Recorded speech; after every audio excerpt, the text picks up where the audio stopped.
Hey, sweet peaches. Happy Monday. It is Monday, May 5th, 2025. May the 4th be with you over the weekend and forever. And I made this video yesterday to share as a members only short. So I made this video about average human hearing and average human sight, visual acuity. And then I asked some questions about hearing screams from 100 feet away in a blizzard and seeing lights also from inside a house while you're sleeping, potentially have your curtains closed.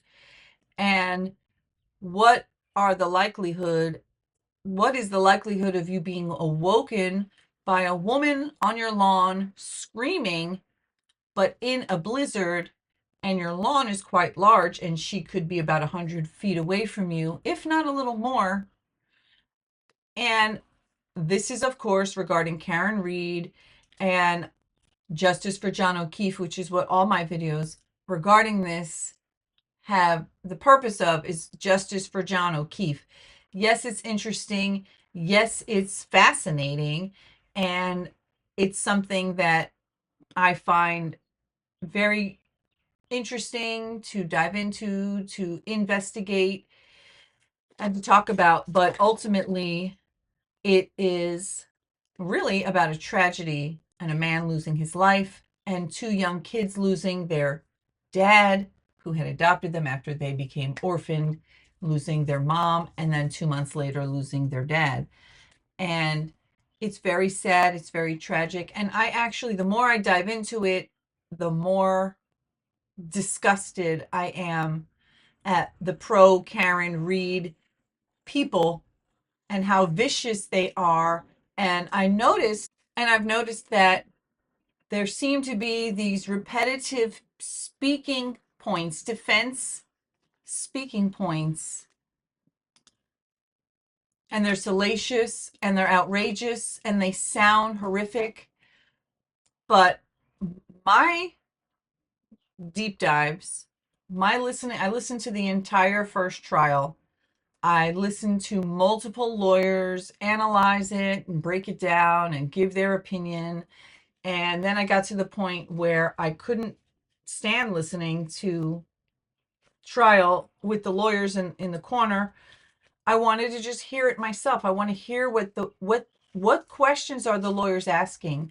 How are the witnesses responding? What words are they saying? What are their body language? How is the judge responding? How are the other lawyers, the defense lawyers, and that whole team, the Commonwealth, the prosecutors, and now Lally has a lead special prosecutor, Brennan. How are they all interacting? How are they handling the evidence? What kind of questions are they asking? And the way a question is posed, the tone of voice, the attitude put in it, the intention, the insinuation, all of those things matter.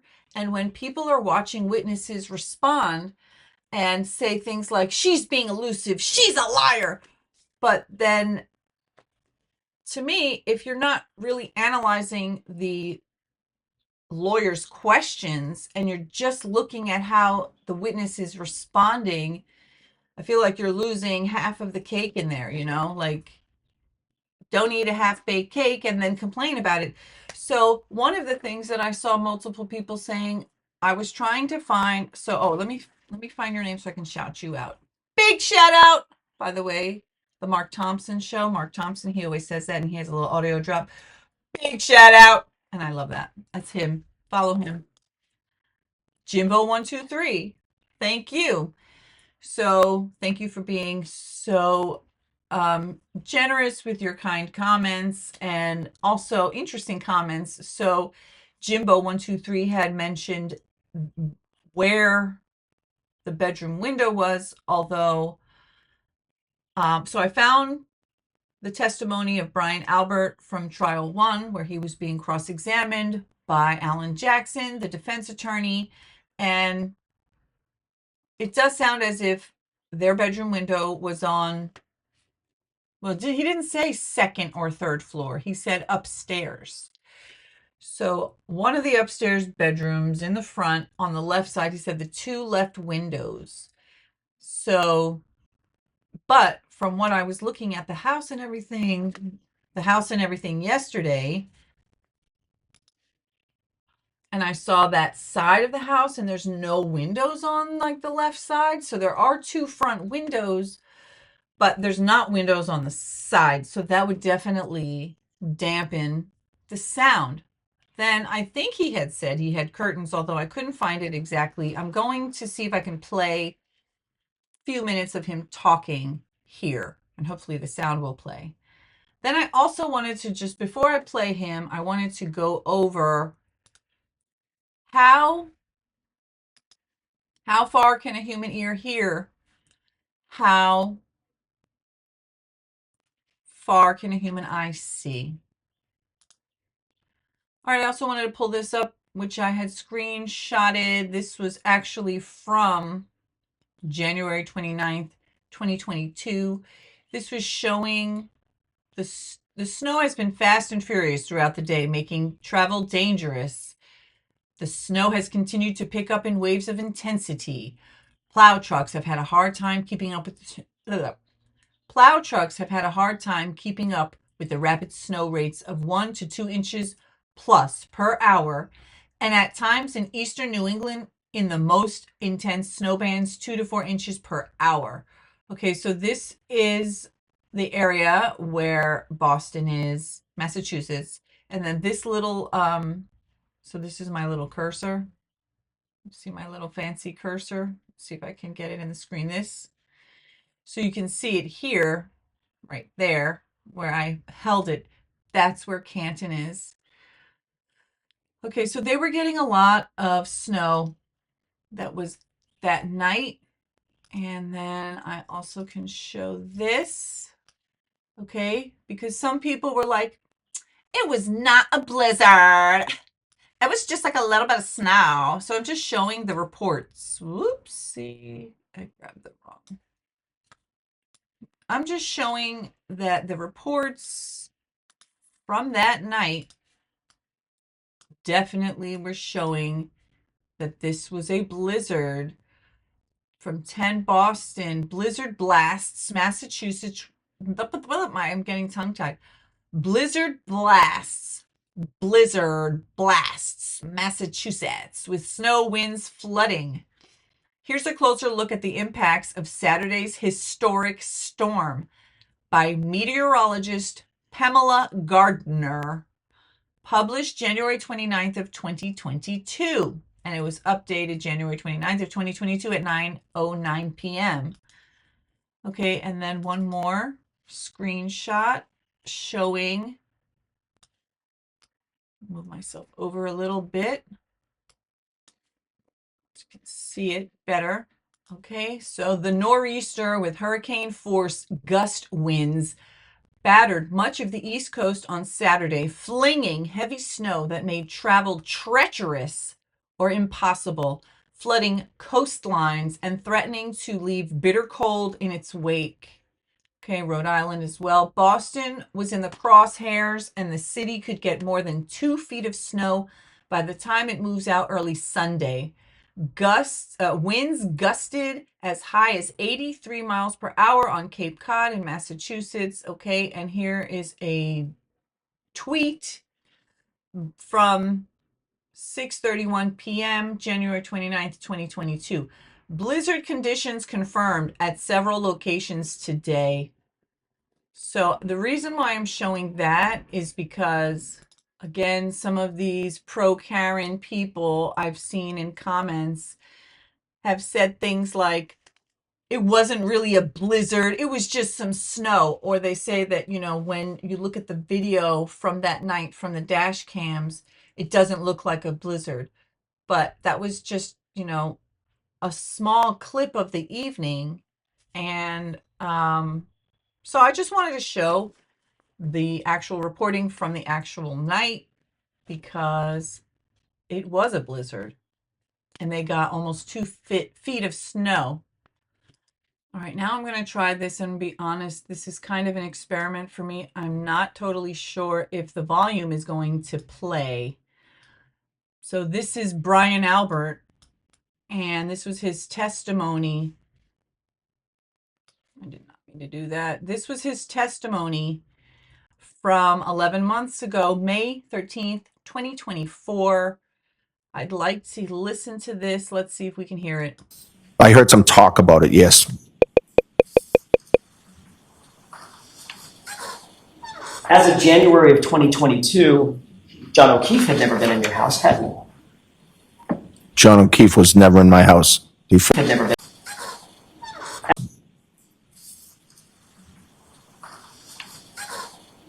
As of January of 2022, John O'Keefe had never been in your house, had he?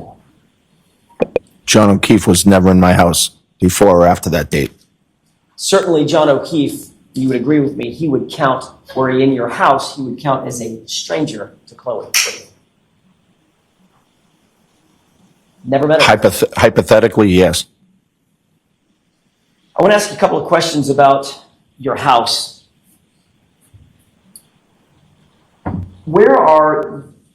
I know there's multiple bedrooms. Are all the bedrooms on the top floor? Yes. Okay. How many bedrooms? 5. As we're looking at your house, from the street looking at your house, are your bedroom windows, your and Nicole's bedroom windows, visible from the street? Yes. Which windows would they be? If you were facing the house, they would be far left corner. Upper or lower? Upper. Upper left corner. Yes. How many windows? 3 or 2 service that bedroom? 2. Your Honor, with the court's permission, could I display Exhibit 66? Okay, I really hope this is playing. I'm going to make myself smaller. He said, upper. Make this bigger.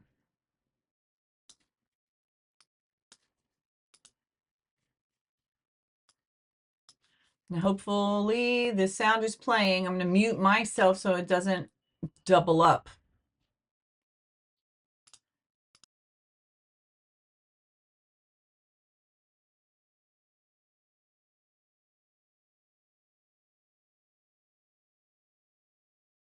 Okay.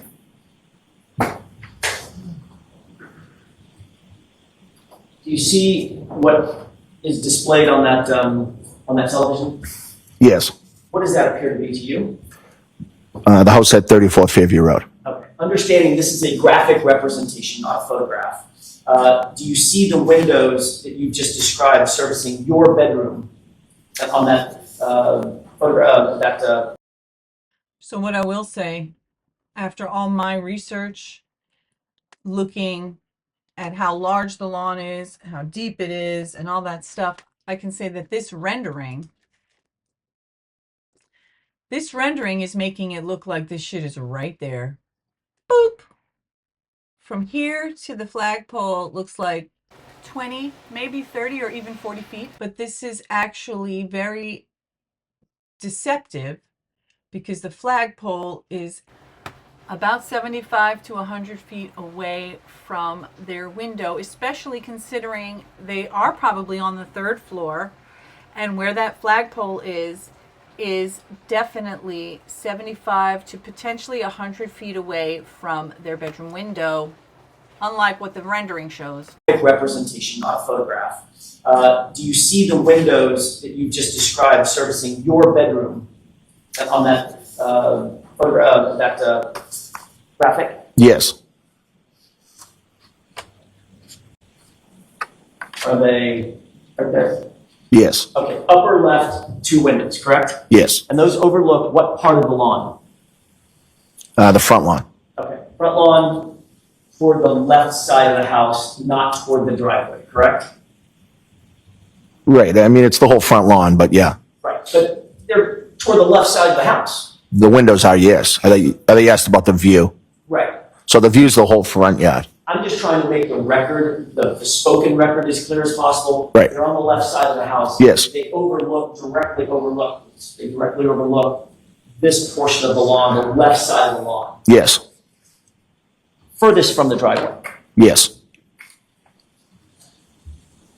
We can take that down.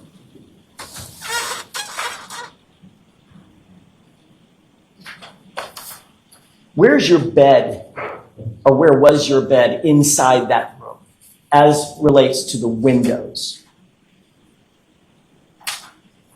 I'm just trying to think of how to describe it. So the bed would be in the middle of the bedroom. Okay, it's a bad question on my part because we haven't been there. Let's do it this way. How many feet from the windows would the closest part of your bed be to those windows? Maybe 5 feet? 6 feet? You indicated that Nicole came to bed about 2 o'clock in the morning. Yes. Where was the dog? The dog was in my room. And she was sleeping on a mat in your room. Yes. And that mat is also about 6 feet from the windows. Yes. 6 feet being from me to Miss Little, maybe this far? Could be, yes. Maybe a little further, but yes. Maybe this far? Maybe.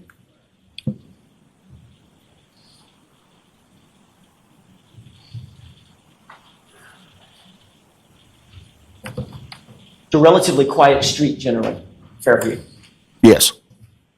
Not an enormous amount of through traffic. No. Not a busy freeway or a highway, correct? No. Not an especially noisy street, The street, no. especially at 6 a.m. on a Saturday morning, right? Right. Where were you at 6:03 on the morning of January 29, 2022? I was sleeping in my room. 6 feet from that window. Yes. Was Nicole in bed with you? Yes. Had you taken any medication the night before? No. Were you on any sedatives? No. Sleeping pills? No. Were you wearing a sleep apnea machine? No. Were you wearing an eye mask? No. Were you wearing earplugs? No.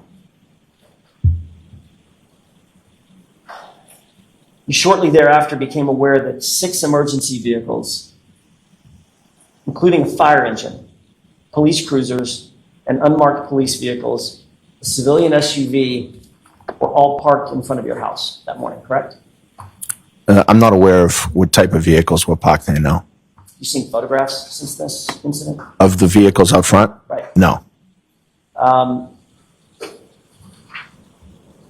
you aware that all of those vehicles had their engines running? No. Are you aware that all the emergency vehicles at least had their lights on, flashing lights? No. Were you aware that there were a number of first responders outside their vehicles, traipsing around your lawn? Was I aware? Were you aware at the time? No. Were you aware that there were emergency responders, first responders, who were talking to each other over the din of the wind and the snow What? to communicate with each other? No. You're aware that there were 3 women on your lawn at one point? Just only after the fact. And at least one of those women was screaming to the top of her lungs at 6:03? No. Again, your German Shepherd was 6 feet from the window, correct? I don't know that for sure. That's where a mat was. Well, that doesn't mean that's where she always is. She also sleeps in the closet area sometimes. Oh, so now Chloe's in the closet. I didn't say she was in the closet. I said she sleeps in the closet area sometimes. Was she sleeping in the closet area that morning? I don't remember. Likelihood is she's sleeping on that mat 5 or 6 feet from that window, correct? Objection. I don't know. And your explanation, and by the way, we've already talked about this. Earlier that day, you've already indicated she was barking because she heard people and noises downstairs when you guys came in the house. Yes. Okay. And your explanation is that you and Nicole and Chloe, the German Shepherd, all slept through the entirety of that commotion on your front lawn. Yes. To be clear, you are a trained first responder. Yes. Yet during that entire event, after you were awakened, Does Alan Jackson know that being a trained paramedic does not mean you don't need sleep and that you don't sleep? Okay.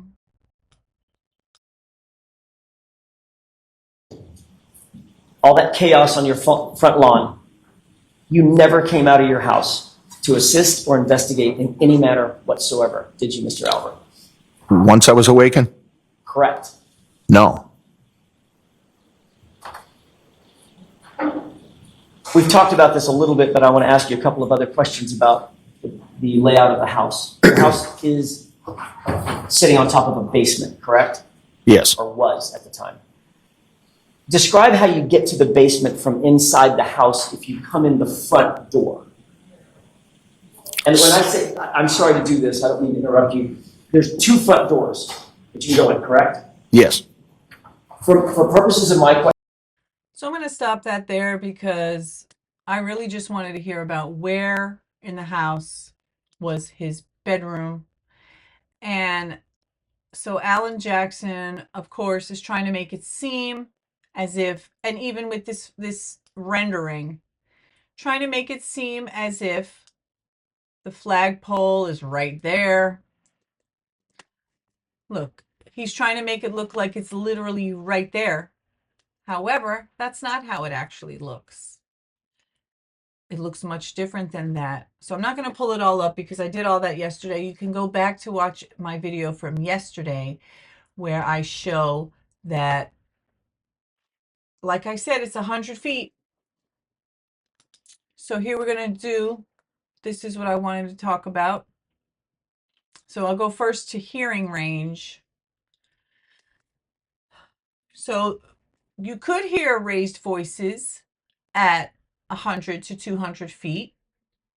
However, because of the fact that they were in a house 100 feet away, blizzard winds, it was nighttime, they were sleeping, they were probably in a insulated room. They probably had their windows closed. They probably had double or triple pane windows. They probably had curtains and maybe even weatherproofed curtains, which will keep out sound, weather, cold drafts, and light. So, to my research, it seems possible and plausible that Nicole and Brian Albert would not have heard what was happening because it was too far away with all of the wind and, you know, the house being a strongly made house and them being, yes, they were on the lawn, but it's not right underneath the window like they're trying to make it seem.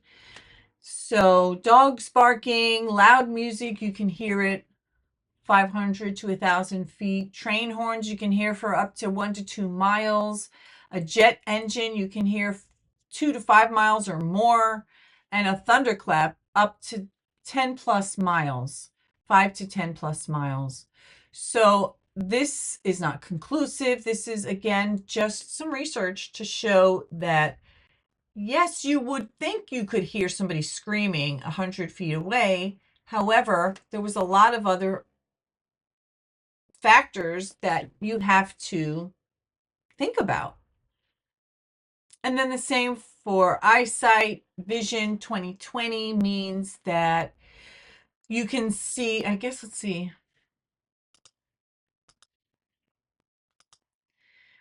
"2020 is a standard vision, and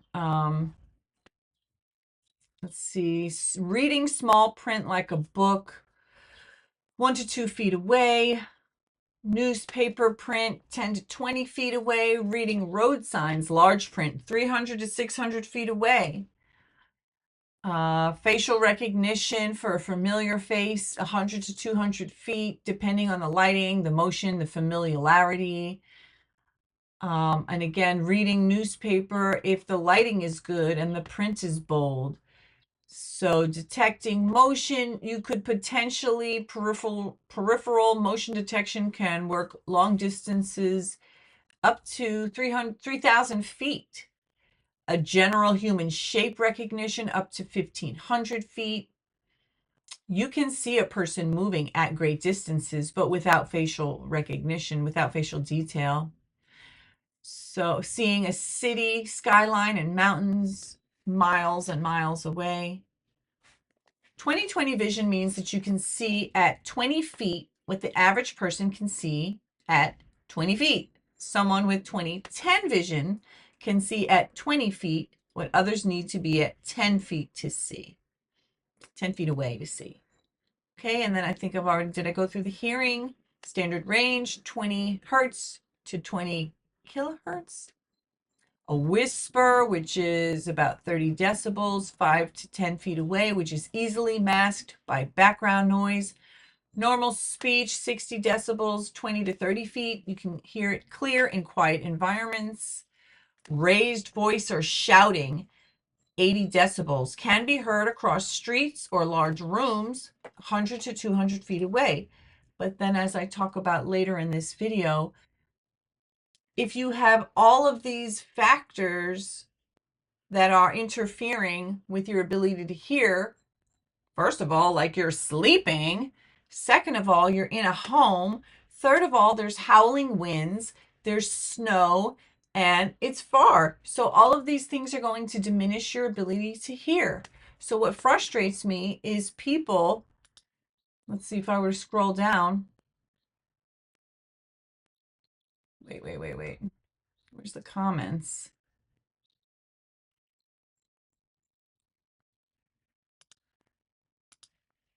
All right, I think some of these comments are utterly fucking stupid.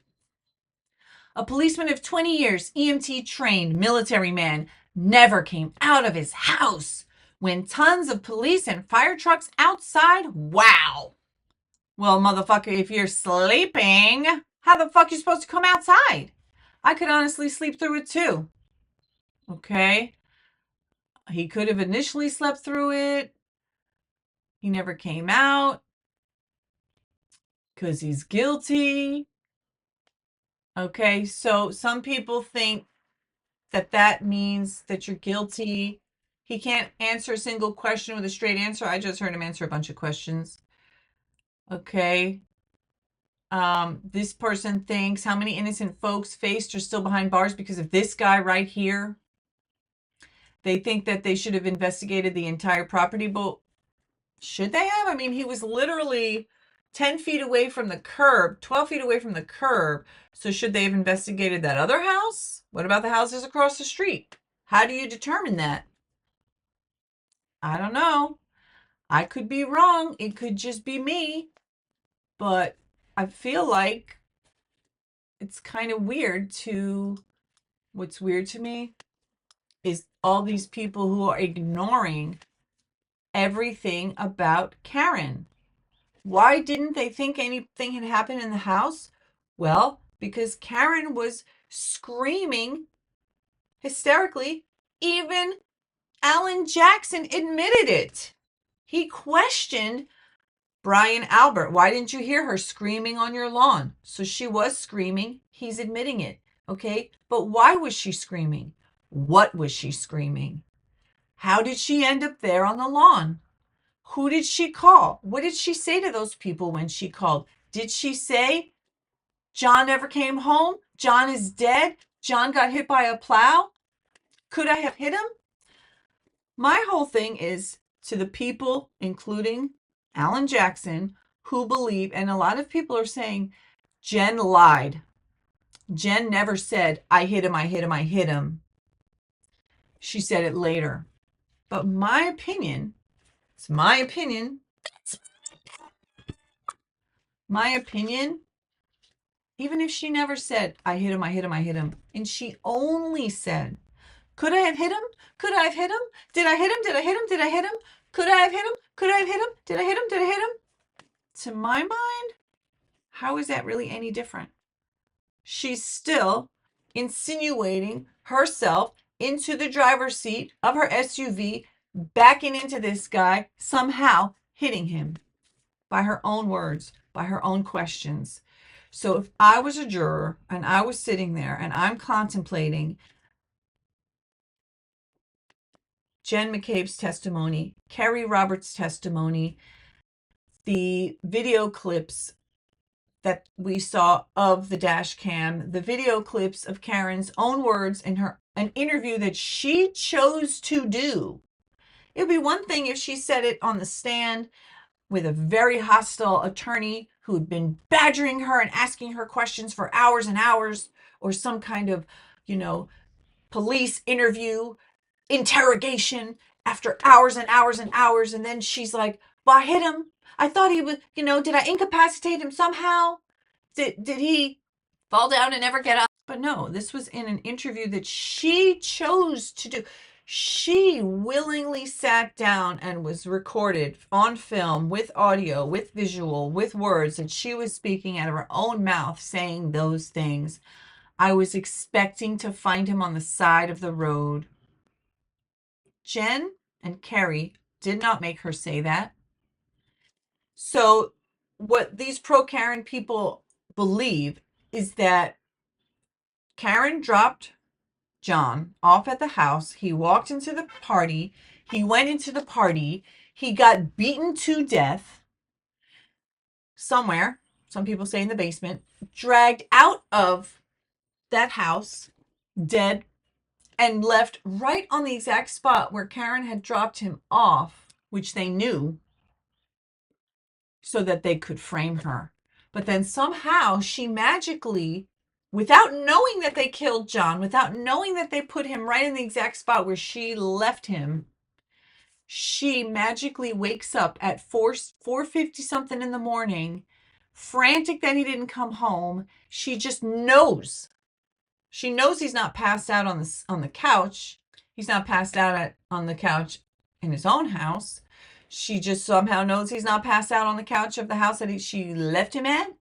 She's jumping to the assumptions that he's fucking Ashley, Bella's mom, because Jen mentioned Bella's mom's house on the way of giving directions to her house that night. How do I know that? Because Karen said it in an interview. She said, there's a woman, Ashley, that John was dating not that long, recently before me. And Jen mentioned her house, navigating us there. They framed her to say that? You're telling me that they somehow framed her. Not only did they kill her boyfriend, who was their friend, in their house, but then drop his body on their own lawn in the spot where she left him to frame her.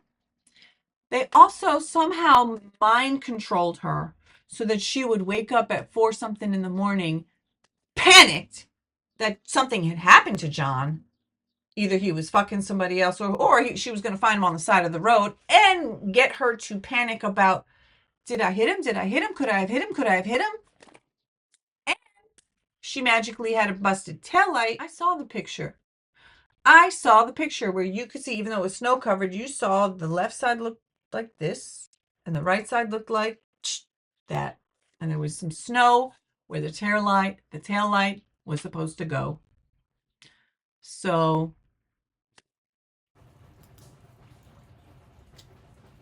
okay, so I wanted to show what I think is obvious difference. So here on this side, you've got her taillight. You can see that it goes all the way like this, and it goes all the way like this. On this side, what I see is, this appears to me to be missing what this is. Where is it? Where is it?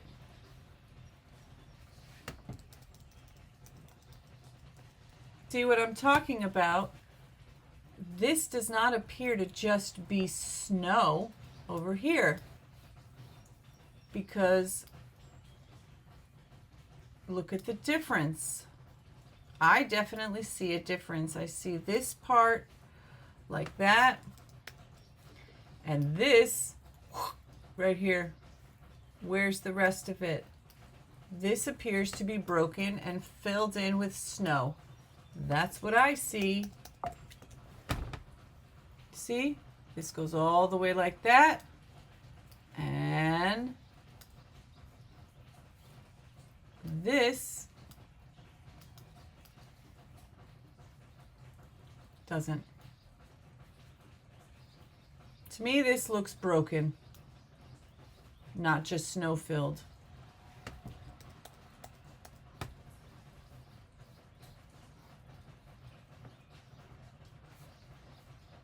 How did they get her panicked, screaming frantically?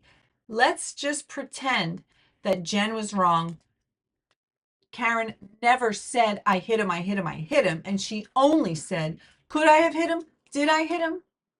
How did they get her to think about that? How did they get her mind infused with the exact plan of their frame job?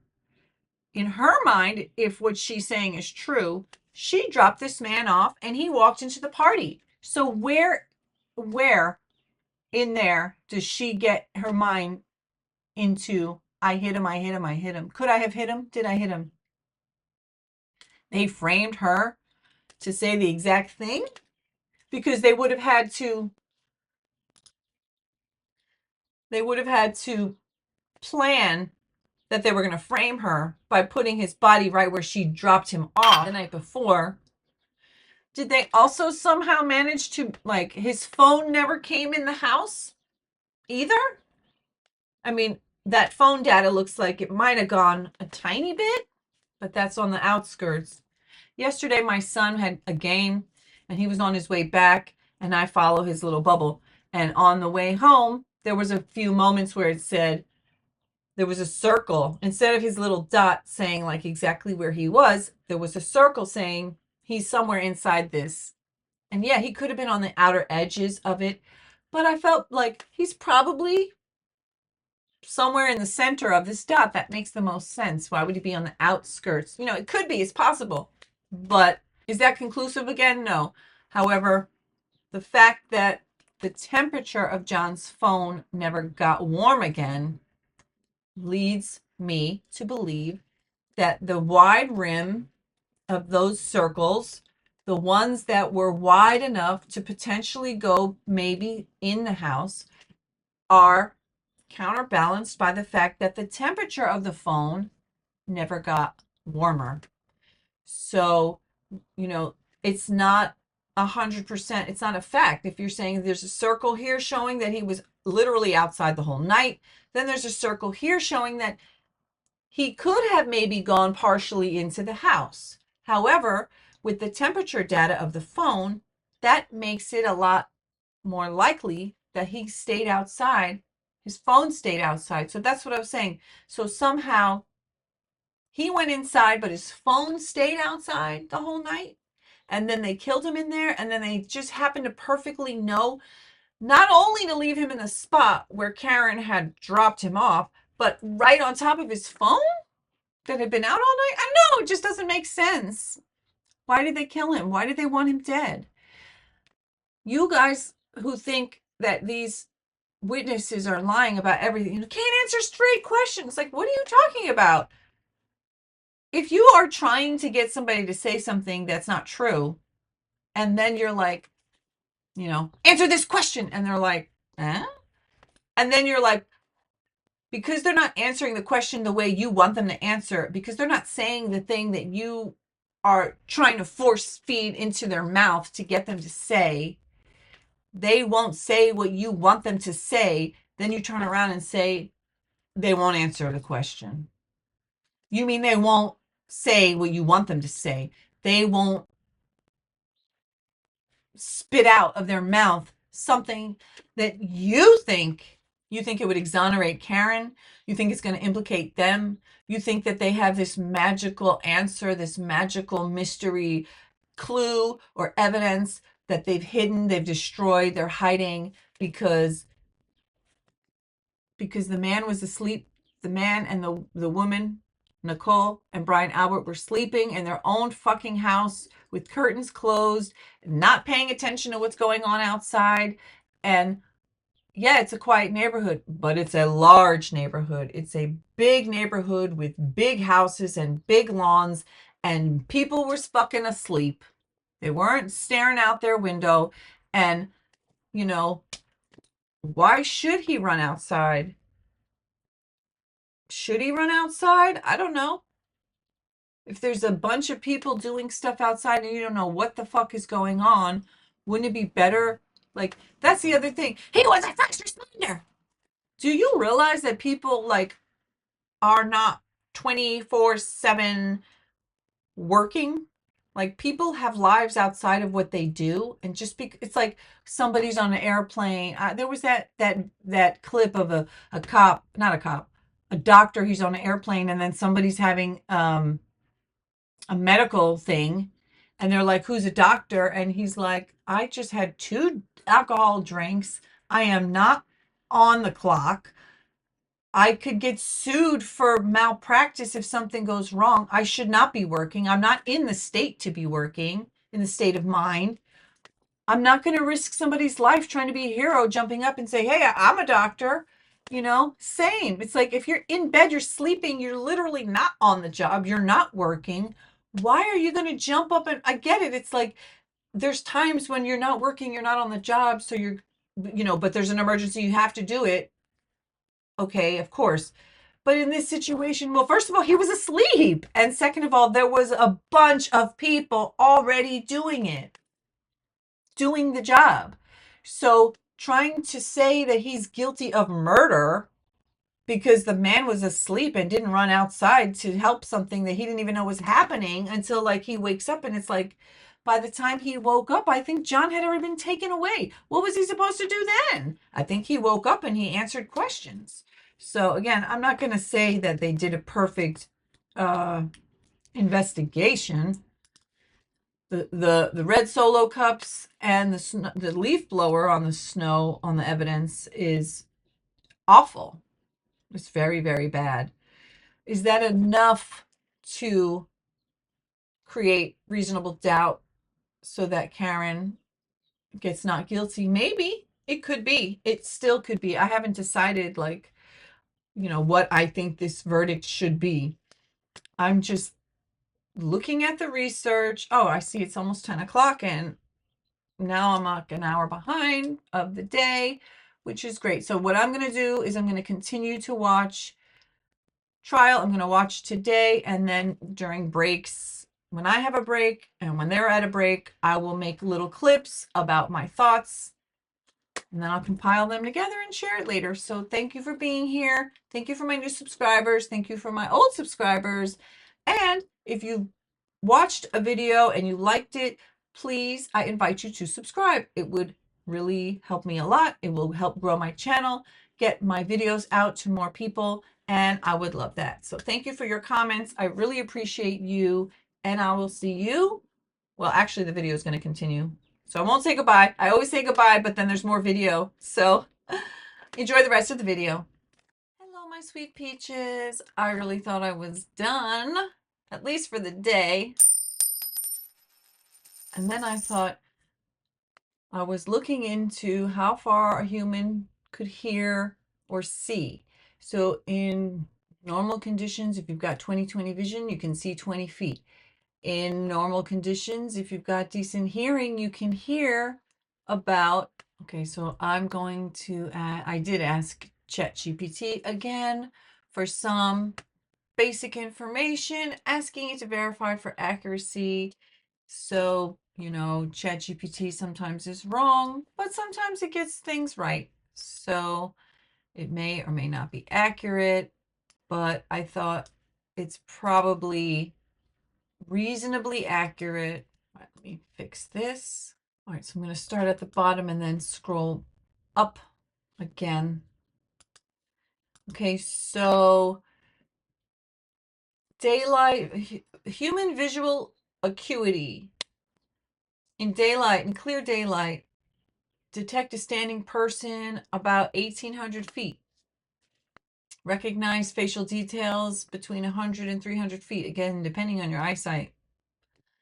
Spot a prone figure. Prone is face down.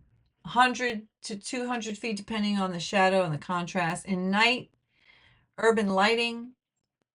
Spot a moving person about 100 to 300 feet. Identify a person laying down 50 feet, if 50 to 150 feet if lighting is present.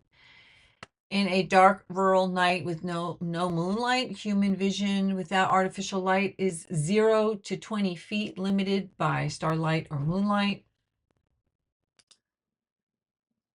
Okay, did a little further research. What were the moon conditions at 34 Fairview Road, Canton, Massachusetts at 6 a.m. on January 29th, 2022? At that time, the moon was in waning crescent phase with approximately 5.87% illumination. It rose at 5:08 a.m. and was visible low in the eastern sky at that time. Given the minimal illumination and its position near the horizon, the moon would have provided very little natural light. Combined with the blizzard conditions prevalent on that date, visibility would have been severely limited. The heavy snowfall and overcast skies would have further obscured any available moonlight, making it extremely challenging to see objects such as a person lying on the ground, even at a relatively short distance. In summary, at 6 a.m. on January 29th, 2022, the combination of a nearly new moon, which means no moon, and severe weather conditions would have resulted in extremely poor natural visibility. Detecting a supine figure on the ground under those circumstances would have been highly unlikely without artificial lighting. Okay. I asked exactly what time did the snow start to fall on the 28th at that exact location, 34 Fairview Road in Canton, Massachusetts. It said during the late evening hours, snow began to fall on January 28th. According to reports and forecasts, snowfall was expected to commence between 10 p.m. and 1 a.m. By 6 a.m. on January 29th, approximately 3 to 4 inches of snow had accumulated on the ground.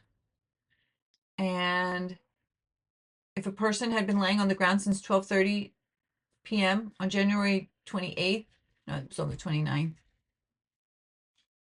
they would have been covered by approximately 3 to 4 inches of snow. And for an adult male lying on his back, it would take about, to be partially covered, his arms and legs dusted 1 to 2 inches. For his body to be mostly obscured, but an outline visible, would be about 4 to 6 inches. And he would be nearly fully covered with low mounds and contours at 6 to 8 inches. And it would be 8 to 12 inches for him to be fully buried. So this assumes still falling snow, not wind-blown snowdrifts, which can accumulate unevenly. Powdery snow covers and accumulates faster on surfaces like clothing and skin than dense, wet snow. And wind can reveal and cover part of a body depending on exposure and terrain. So if a man lies motionless on a lawn during a snowstorm and 8 inches of snow falls evenly, he will be functionally invisible to a casual observation, even up close, especially at night in a blizzard with no lighting. Bottom line, it takes about 6 to 8 inches of snowfall to mostly obscure a person lying on the ground. Okay, and then by 6 a.m. on January 29th, approximately 3 to 4 inches of snow had accumulated on the ground, with 21 inches by that evening. Again, making it harder to find little pieces of plastic taillight on the ground until possibly days later. Okay, then I also was wondering, because you can hear screaming more than 100 feet away, you could potentially hear somebody screaming up to a mile away. However, it would be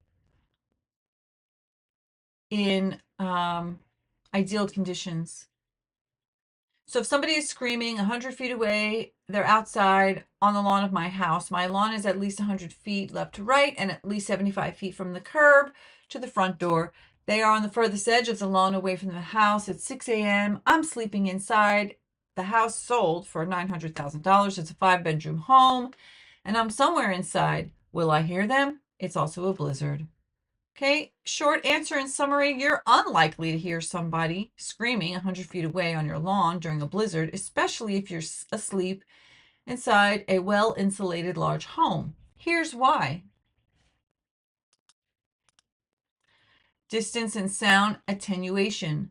100 feet is quite a distance for a human scream to travel, especially if it's not continuous or if it's in short bursts, like a few seconds, like, John, John, John. Sound dissipates with distance. Even under perfect conditions, a scream at 100 feet becomes far less intense. Blizzard conditions are extremely effective at absorbing and muffling sound. Snow dampens sound waves, especially high frequencies like those in a scream. The howling wind also competes with and carries sound away, reducing the chance of it being heard inside. House constructed and insulation. The 900,000 5-bedroom home is likely a well-built home with decent insulation, multiple walls, and possibly double or triple paned windows. These are all sound barriers, and also they may have curtains, may even have light blocking curtains or thick curtains, especially if it's in the winter time. There might be curtains with layers for weathering, sound, and light proofing, but we don't know that. If your bedroom is not on the side of the house closest to the scream, or if it's on another floor or behind multiple walls, it's even more sound blocked. You're asleep. The threshold for waking a sleeping person with sound is higher than simply hearing a noise while awake. Many people sleep through car alarms, thunder, or people talking on the street, especially if they're in a deep sleep cycle. Conclusion. Even if the person is screaming loudly, the combination of distance, snow, wind, home insulation, and the fact that they're asleep makes it unlikely that they would hear or wake up from it. Okay, so then I say, I thought you could hear somebody screaming from a mile away. In theory, that's correct under ideal conditions, and in real world scenarios like this one, they drastically change that, and here's how it breaks down. What science says about scream audibility. A loud human scream around 90 to 100 decibels at the source can travel up to a mile, 1,600 meters or 5,280 feet, in quiet, still air, especially at night when sound travels better, but only if it's very quiet, no background noise like wind, rain, or traffic, the listener is awake and actively listening, and there are no walls, windows, or insulation blocking the sound. Your situation isn't ideal, it's the opposite. Factor, distance. Ideal for hearing screams? Possibly. 100 feet is close, within range. The weather, clear and calm? No, it's a blizzard, which is sound dampening. Ambient noise, silent? No, there's blizzard winds. Barriers, open space? No, you're inside the house with walls and windows. Listener state, awake or attentive? No, you're sleeping. The house type, open or poorly insulated? No, well insulated home. Final thought. Yes, a scream can travel a mile under perfect conditions, but in this case, with a person screaming from the far end of the lawn at 6 a.m. in a blizzard while they were sleeping inside a well-built house, it is highly improbable that they would hear it, let alone wake up from it. Okay. And then what about the sirens? So yes, the sirens, you'd be much more likely to hear that even from 100 feet away while asleep. Now, there were no sirens, but if there had been. Sirens are extremely loud, often at 110 to 120 decibels at the source compared to 90 to 100 decibels for a scream. Sirens are designed to penetrate walls and ambient noise. Even with a blizzard dampening sound, the volume and frequency modulation of sirens helps them cut through environmental noise more effectively than a scream. If the vehicles are close, like parked on the curb or in your driveway, you'll probably hear them even from inside a well-insulated house. And if you're a light sleeper, you'll wake up immediately. Heavier sleepers might not, especially if you're in a back bedroom, on a different floor, or in REM sleep. So sirens would be loud enough if they're used near your home, even with windows closed and a blizzard outside, but there's a moderate chance you'd hear them and potentially wake up. If there's no sirens and just flashing lights, it depends a lot on the layout of your house and the bedroom. The window, is it facing directly to the street? There were a few, and that increases the chances slightly, but did they have curtains? Did they have blackout curtains or blinds, which greatly reduces light intrusion? How close are the vehicles? You're more likely to notice the flashing if you're a light sleeper, if they're close, but the snow can diffuse and block light, and if you've got blinds or curtains that are closed. So if the curtains are drawn, they're deep sleep, and there's no sound accompanying, then it's unlikely that the flashing lights alone without the sirens would wake you up. Unless your bedroom faces the vehicles directly with minimal window covering. Okay, so again, there are reasons and possibilities why they might not have seen even the flashing lights. Snow reflects light. In a blizzard condition, it also scatters and absorbs it. Visibility during blizzards can drop below 100 feet. So while the ambient glow of emergency lights might faintly illuminate the snow outside, their ability to shine clearly on your bedroom is diminished, especially if your window is snow covered and or has curtains. Okay, so these are just some little details, again, because I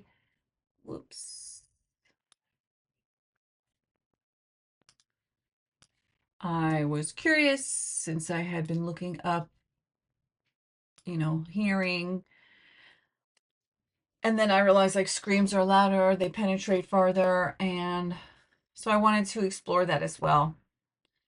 And so that just adds additional reasons why I think that the chances of them not noticing. Also, as you saw from the last video, there's lots of trees all around the neighborhood, and that would have also muffled the sounds and the lights.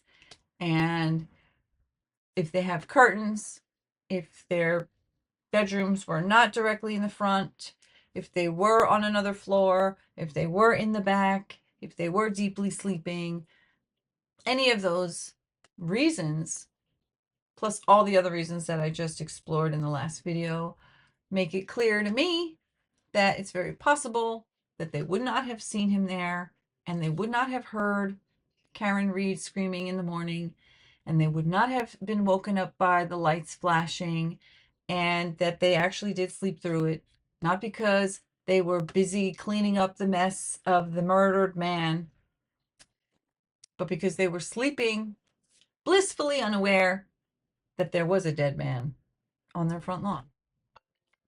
Oh, I gotta go get my kid. Perfect timing. Bye. Till next time.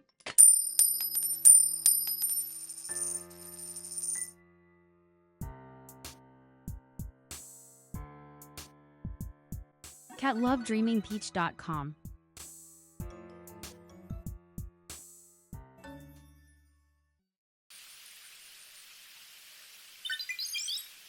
catlovedreamingpeach.com.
catlovedreamingpeach.com.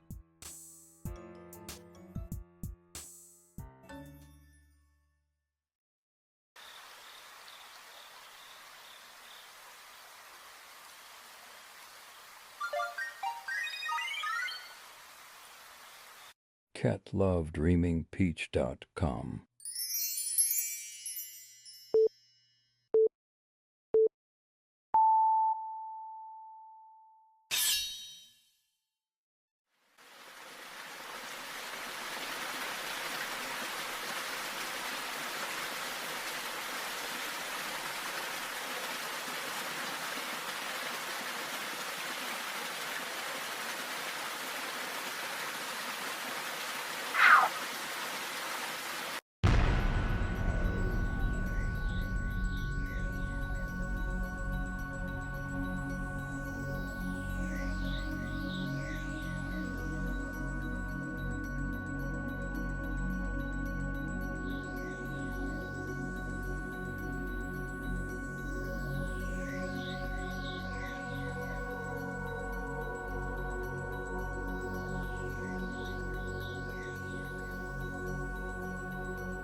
catlovedreamingpeach.com.